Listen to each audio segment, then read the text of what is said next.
امام کسائی رحمۃ اللہ علیہ ایک بہت بڑے امام ہیں، خاص طور پہ لغت کے اندر ان کا بڑا مقام ہے، عربی لغت کے اندر۔ آپ جب اپنے علاقے سے علم دین حاصل کرنے کے لیے نکلے، کچھ عرصہ آپ نے علم حاصل کیا، پھر وہ جیسے 6 مہینے بعد اپنے گھر واپس آتے ہیں، پھر 10-15 دن رہ کے پھر واپس چلے جاتے ہیں۔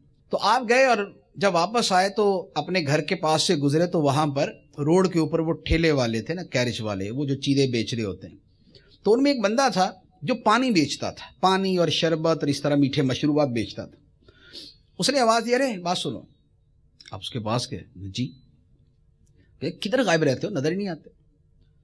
اس نے کہا وہ جی میں علم حاصل کرنے جاتا ہوں اور میں وہیں سے آ رہا ہوں نا، 6 مہینے میں وہیں رہا تھا۔ اس نے کہا علم سیکھ رہا، ابے تمہارے اتنے غریب آدمی ہو تم، کو گھر کا کوئی خرچہ چلاؤ، کوئی گھر کے اخراجات اٹھاؤ، کوئی محنت مشقت کرو، کام کرو، گھر والے بھوکے تمہارے، تم لگے ہوئے علم دین سیکھیں۔ تو انہوں نے کہا نہیں میں سیکھوں گا، گھر والوں کا خرچہ ہو ہی جاتا ہے تو میں علم سیکھوں گا۔ تو انہوں نے کہا یار اس طرح کرو، کیا کرتے کیا ہو تم؟ اس نے کہا میں کتابیں پڑھتا ہوں۔ اس نے کون سی کتابیں پڑھتے ہو؟ اس نے کہا یہ کتابیں پڑھتا ہوں۔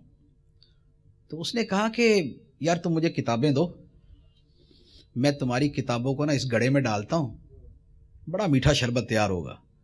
یہ اس نے مذاق اڑایا نا کہ میں میٹھا شربت بناتا ہوں، کتابیں دو میں اس میں ڈال لوں گا تو میٹھا شربت تیار ہو جائے گا۔ اور مراد یہ تھی کہ بھائی کتابیں پڑھ کے تمہیں کیا ملے گا، یہاں کام کرو، کچھ کماؤ، کچھ کھاؤ، کچھ اڑاؤ، کچھ انجوائے کرو، تو یہ کتابیں پڑھ کے کیا ملے گا؟ تو انہوں نے کہا کہ نہیں بس میرا شوق ہے میں پڑھوں گا۔ پھر وہ گئے، پھر آئے، پھر گئے، پھر آئے۔ وہ جب بھی آتے تو ان کو بولتا یا کتابیں دو میں اس میں ڈالتا ہوں، بڑا میٹھا شربت تیار ہوگا۔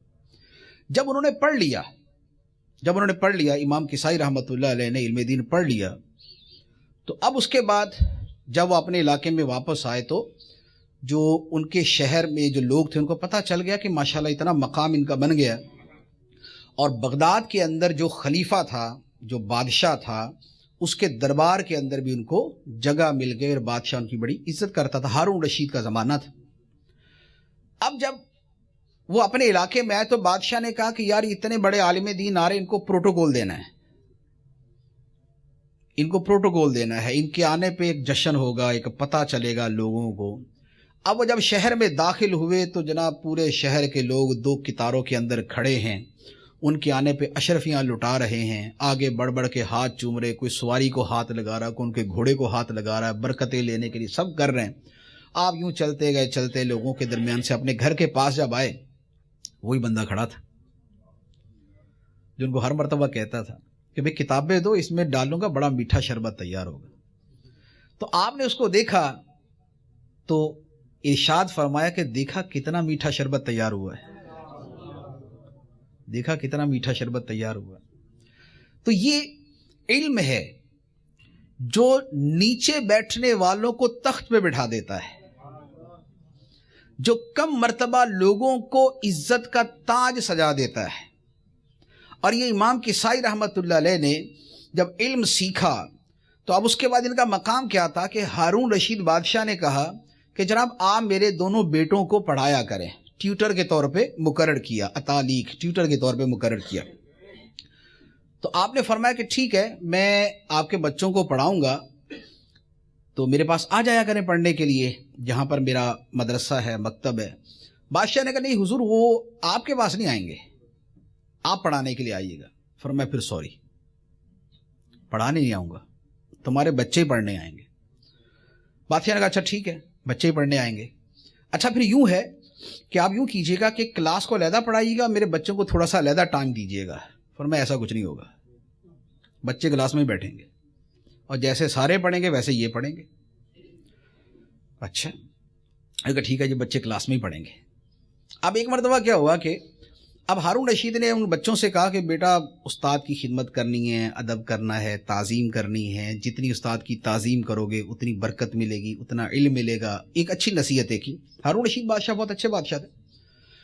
اب یہ ساری نصیحتیں کی اور ایک دن بادشاہ کے دل میں آیا کہ چلو یار میں جا کے دیکھوں تو اسی کیسی پڑھائی ہو رہی ہے، کلاس کیسی چل رہی ہے اور سٹنگ کیسی ہے، یہ وہ دیکھنے کے لیے وہ گیا۔ اس نے دیکھا کہ ان کا بیٹا جو ہے وہ اپنے استاد کو یعنی امام کسائی علیہ رحمہ کو وضو کرا رہا ہے۔ اچھا اس زمانے میں وضو ہوتا تھا، وہ پانی کے جو وہ لوٹا ہوتا ہے اس کے ذریعے وضو ہوتا تھا۔ تو اس نے دیکھا کہ میرا بیٹا جو ہے وہ اپنے استاد کے پاؤں کے اوپر پانی ڈال رہا ہے. بڑا غصہ ہے. یعنی بادشاہ کا بیٹا ہے، میں پڑھنا ٹھیک ہے اپنی جگہ، لیکن اب بالکل پاؤں دلوانے پہ لگا دیا. اب جو بعد میں وزیر مشیر تھے وہ تو کہہ لے لو جی آج تو امام کسائی صاحب سر سے گئے اپنے، ان کی گردن تو اتری. بادشاہ قریب گیا اور اس نے ہاتھ اٹھایا تھپڑ مارنے کے لیے، اور زور سے تھپڑ مارا اپنے بیٹے کو، اور فرمایا کہ نالائق، تو ایک ہاتھ سے پانی ڈال رہا ہے، دوسرے ہاتھ سے ان کے پاؤں بھی ملو، ان کے پاؤں بھی دھو دوسرے ہاتھ سے. یہ کیا بات ہے کہ صرف پانی ڈال دیا؟ پانی بھی ڈالنا ہے اور دوسرے ہاتھ سے پاؤں بھی دھونے ان کے. تو لوگوں کو تب پتا چلا کہ بادشاہ کا غصہ امام کسائی پہ نہیں ہے، بیٹوں پہ. تو یہ ہے کہ علم نے کہاں سے کہاں پہنچا دیا. علم عظمت دیتا ہے، علم بلندی دیتا ہے. اور کیوں نہ دے کہ اللہ تعالیٰ قرآن پاک کے اندر ارشاد فرماتا ہے یرفع اللہ الذین آمنوا منکم والذین اوتوا العلم درجات. فرمایا اللہ تم میں سے ایمان والوں کے اور علم والوں کے درجے بلند کرتا ہے. تو جب قرآن فرماتا ہے کہ اللہ تعالیٰ ایمان والوں کے اور علم والوں کے درجے بلند کرتا ہے، تو پھر علم والوں کے درجے بلند ہوتے ہی ہیں. علم والوں کے درجے بلند ہوتے ہی ہیں. اور آپ دیکھ لیں کہ صدیاں گزر جاتی ہیں، لیکن جس نے علم میں مرتبہ اور مقام حاصل کیا ہوتا ہے، آج بھی ہم اس کا نام لیتے ہیں تو سروں کو جھکا لیتے ہیں.